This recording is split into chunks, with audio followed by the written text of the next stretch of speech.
Chris Williamson, podcaster, YouTuber, cat that I've been following for a long time. I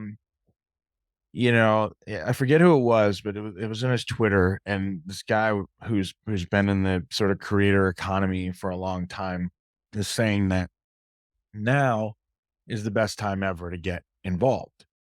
And the reasoning was, the whole scene's like really well developed and well defined. There's all these channels from YouTube to Twitter to Instagram to TikTok, right?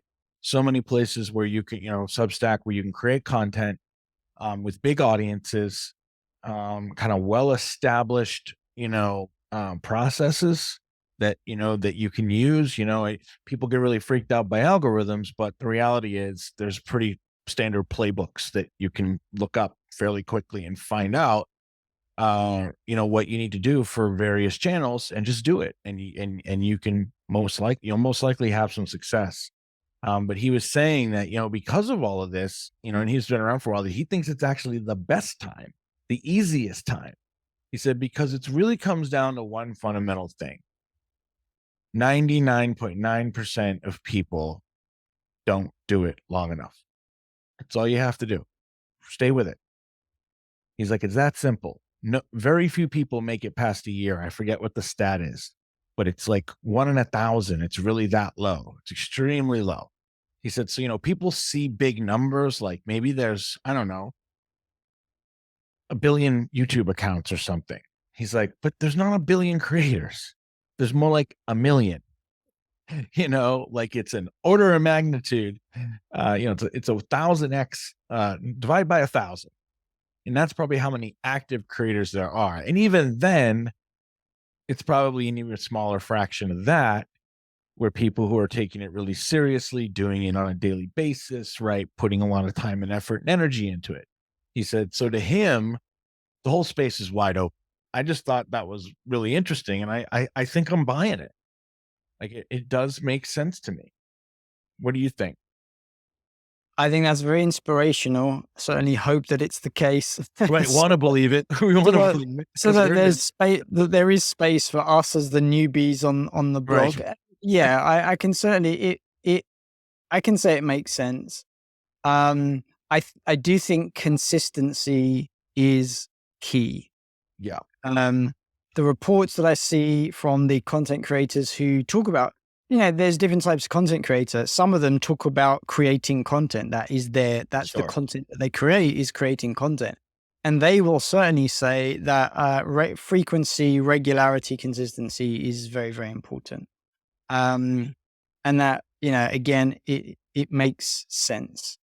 Quick in on that, actually. It's another thing he said. I forgot. He said, and also, it feels like half the content creators are just trying to tell you how to create content. He's like, so if you're actually creating original content, you have even less competition.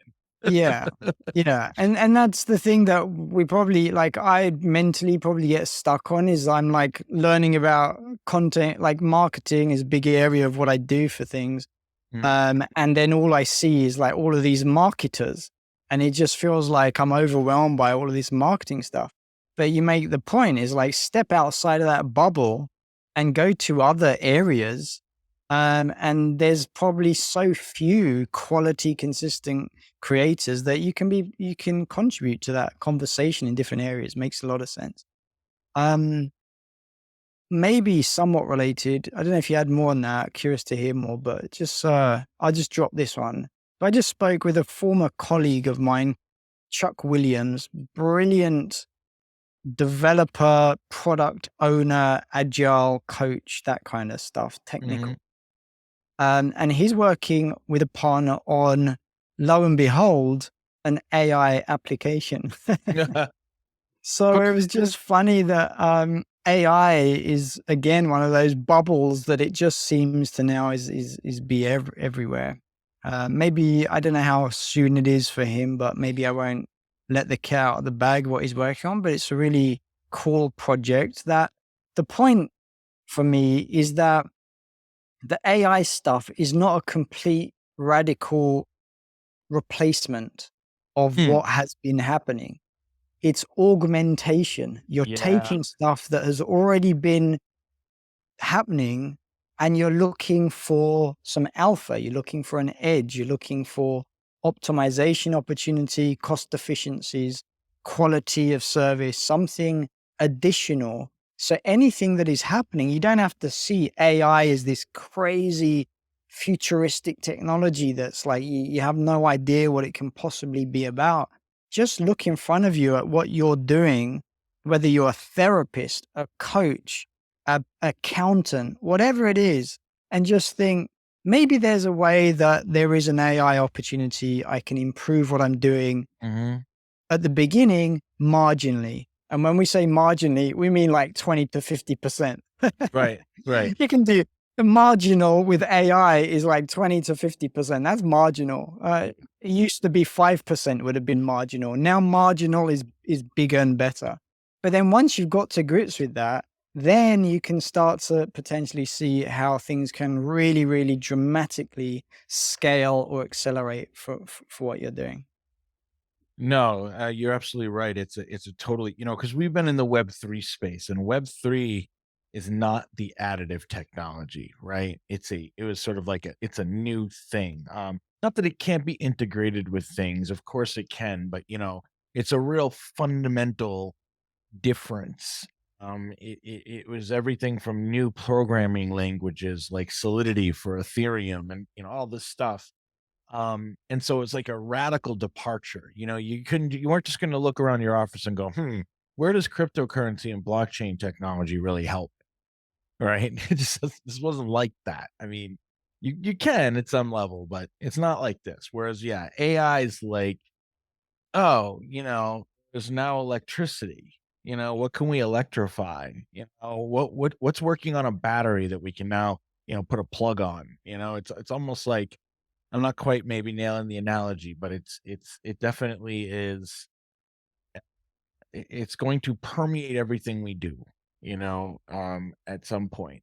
And so it's this real kind of green field that you can apply it to. And so yeah, I mean, I think that I'll say that ties back to my comments about being content creator, and that it's an overwhelming time to be trying to do something new.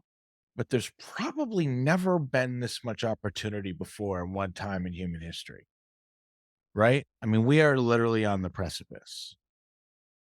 They're talking about the AI economy being, a multiple of our current global, product output, right? Like trillions. There's trillions and trillions and trillions of dollars in value yet to be unlocked, right? Massive numbers, huge, huge amounts of money, huge amounts of value, huge amount of disruption and change. And it is, but at the same time, I find myself like I've been really working lately on task management and my calendar to like tell me what to do, because I can just get off with the pixies so easy.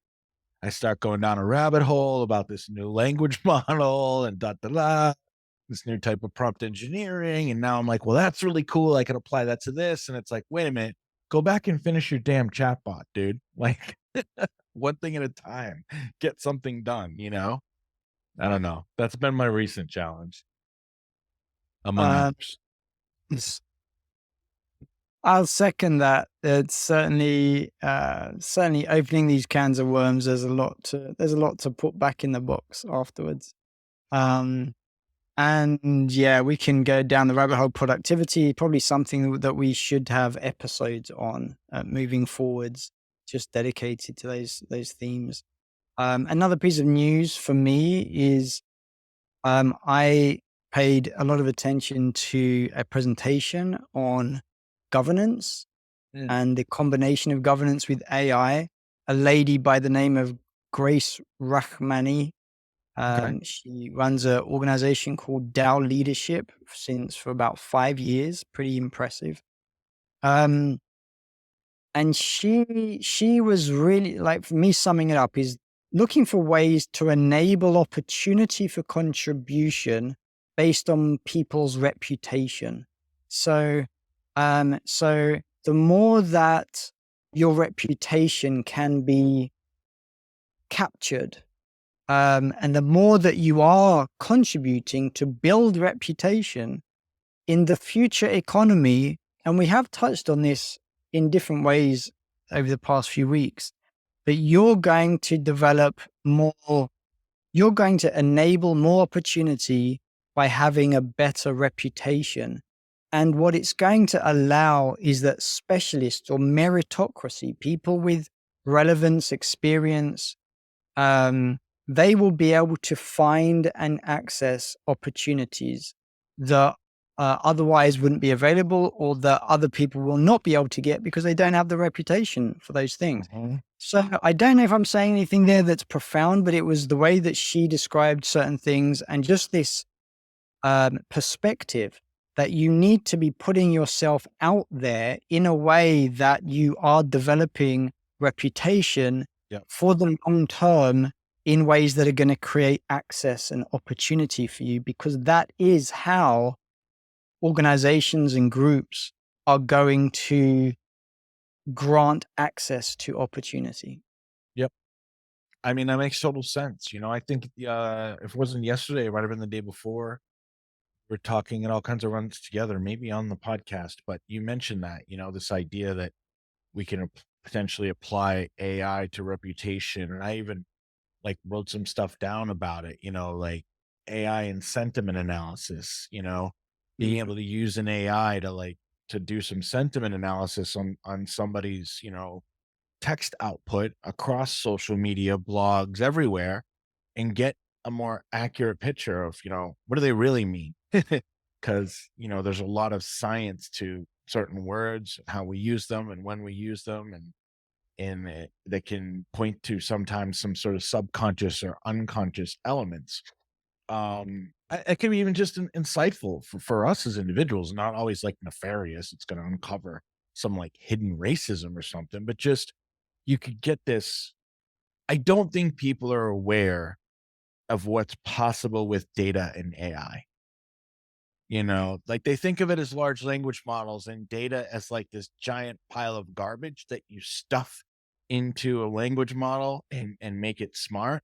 But there's also the other side of it, which is the AIs that exist acting as analytical agents on your data, right? Which is what Amazon and Google and Netflix and everybody's been doing for decades now. Um, you know, because those AIs are a little different. They don't have to be generative, right? Generative AI is kind of a whole different beast. And it's really impressive because it has these emergent properties, as they're called, right? Basically, shit that the AI does, they didn't program, right? Like we talked about the story that time about the robots at Google that were just trying to pick up balls and objects. And, months and months and months and months went by and it was just a trial and error thing they were doing. They didn't pick up anything. And then the robot picked one up. Next thing you know, 2 weeks later, every robot was able to do it somehow. And they weren't really put together like that. But, the sort of emergent properties start occurring. But these kind of AIs, these analytical AIs that are there to just really, they're pattern, like insanely adept pattern recognizers, can look at everything and go, yep, oh, he's probably going to go get a bowl of cereal in about 20 minutes.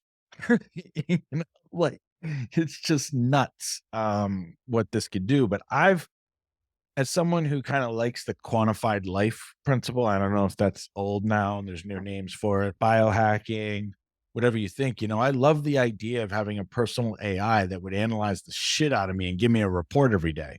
I think that would mhm. be awesome, you know? Yeah. I mean, that's mind blowing to me. That's kind of what my little holy grail is as a project is I'm trying to build my own little AI observer. I don't know. Mm. Yeah, some of the places they're calling it like a co-pilot. I think Peter Okay. Diamandis uses Okay. that concept, a co-pilot. I like that. It's not just an assistant, um, but you have an actual entity Right. that is co-piloting with you. Pretty interesting concept. Um, so just on what Grace was saying on this presentation, she was saying that if at scale, if you can use reputation and you can have visibility of people's reputation, it's going to become less and less about voting. It's going to be less about we're a group, we're presenting, we're pitching, and yeah, okay, you get a vote and I don't vote for that and whatever. She says we don't really do that in real life. Like how many times do you vote on things with your family? You Mm. tend not to vote on things. You tend to just make an agreement, like where you're Right. going to go for a Saturday outing, going to go ice cream parlor or cinema or something. You're not voting. It's so official. It's such a process. It's not really part of real life. And she says she thinks as we get better at tracking the value flows and the interests and the reputation of people, like maybe daddy gets to choose what you do on Saturday. You go to the park and you're going to go to the cinema, and he's going to hopefully curate and again come to a consensus or an agreement. But it's not like this concept that we've got stuck in, I think, in decentralized organizations with the concept of voting because we had tokens and we were looking for a use case. Well, we've got Yeah. these tokens. Now, what can we do with them? Well, we can use them to vote. And then voting became the big way that you achieve consensus or decision making. Kind of funny. So reputation is going to develop, especially augmented by AI, and this will start to change how we govern at a political level, national level, city level, community level, company level, family level, maybe even, and we can gamify what. Again, I think I made the point the other day. I've got strengths and weaknesses. I would love, like you're saying, it's like using the word co-pilot to analyze everything I'm doing in a day and help me guide and balance in work contexts. If I'm like you and I, we're collaborating on something, it would be great to share what's relevant on both sides of the fence in terms of our involvement and collaboration with our project. So our co-pilots can help us analyze, well, Gav, you missed out, you missed out a episode number or, whatever, Mhm. what, whatever it is, and help us make the adjustments and say, well, you've published like 20 things on YouTube, but you haven't published anything on Spotify yet. And help us curate the prioritization and the opportunities and this kind of stuff. Looking forward to that. I think it's going to make life a lot easier. It's not replacing anything that we're doing. We still have to be there to make the decisions, but we're augmenting our experiences. And um, so, yeah, another jumble of thoughts there. Less voting, more reputation, more Right. analysis, more alignment on stuff, more meritocracy, more reminding ourselves what we want to do based on our values. So many amazing things that are going to come through AI innovations over the next, 6 months. Sure. I know it's moving so fast. I was thinking about, the other thing about an AI assistant, especially one that's, more believable, I guess, like the way in which generative AI is able to, you know, communicate with us is quite good, and it's entertaining, and lots of people even just play with ChatGPT for fun, have a conversation with it and try different personas and all this stuff. But imagine your own that's trained on your data on you, kind of becomes your sort of twin brother in our case, or twin sister if you're a woman or whatever. And one of the things I was thinking about is like, um, struggling with habits and doing, the things getting the things you want to get accomplished in a day, like you said, whether it's getting off track and having something there that can easily and seamlessly redirect you. But also, we hire coaches and personal trainers and all these types of people for accountability. Your AI app, I think, would be a pretty good substitute. Right? Probably not quite as strong as another human, that's a little different. There's an little more emotional connection there, but still, if my AI app was like, "Dude, you gotta go to the gym. You said you were going today. Like, please go to the gym. I don't wanna listen to you bitch tomorrow." Right? Because they could be that good. It could be that custom, like, the generative AI is already that conversational if you program it right. And I was just thinking, like, That probably would work, right? Like, I'd probably listen, like it's there's an entire renaissance coming, and it's not that far out. The pace and the speed right now is truly like breakneck. I'm pretty into this stuff. I'm reading articles and newsletters and watching YouTube videos every single day. I follow 3 newsletters. I follow a bunch of people on Twitter. I watch at least one gentleman daily, pretty much. I actually listen to him while I'm in the shower. And then there's another couple of people that if I have any time and I'm on YouTube and I see their videos pop up in my feed, I watch them. And then I'm reading. I'm constantly reading. I read in the morning for an hour, I read in the afternoon, and I read probably 2.5 hours a day reading stuff about large language models, stuff about prompt engineering, stuff about just use cases, application, the future. What are the big companies like OpenAI and others doing? There's a lot happening. And I spoke to a representative from OpenAI. They have this program where they create these ambassadors that you can speak to. I originally thought I was talking to somebody from OpenAI. I was a little wrong about that. They weren't, but they're sort of part of this program, certified and associated directly with OpenAI. But this gentleman does this every single day. And he was saying there's literally jobs already in just keeping up with the AI pace, basically keeping your knowledge up to date because it's so hard to do. Um, that's a position, and that's a high paying worthy position. It'd just be almost like, I don't know what you'd call it at a company, the AI evangelist. I don't know, and putting together like a weekly report for leadership and team leads and all that to say, hey, here's the rundown of stuff that I think would really possibly benefit the company. We might want to consider. Here's what you need to think about down the road that's coming in 3 weeks or 2 months, or, like, because if you can, I mean, I don't think anticipate's probably the wrong word because that can be a dangerous game to play in business or life or anything. But if you can be a fraction of a step ahead of this thing, that could be massive. Prepared, I should say. If you can be even marginally prepared for the AI innovation that's occurring and be ready to take advantage, you're probably going to be well ahead of 99% of the population because most people are going to get smacked with this stuff, right? It's going to be one of those like, you're slapped in the face by it. You can't ignore it kind of things with a lot of the stuff that's going on. So, yeah, it's a lot. Hell, it's easy to ramble just talking about AI because there's so much going on. Yeah, that's what happens. It is brain goes in so many different directions. I think what I got from just the end of what you're saying there is that we need to learn how to learn. Yeah, kind of. We have to be really efficient at our learning process.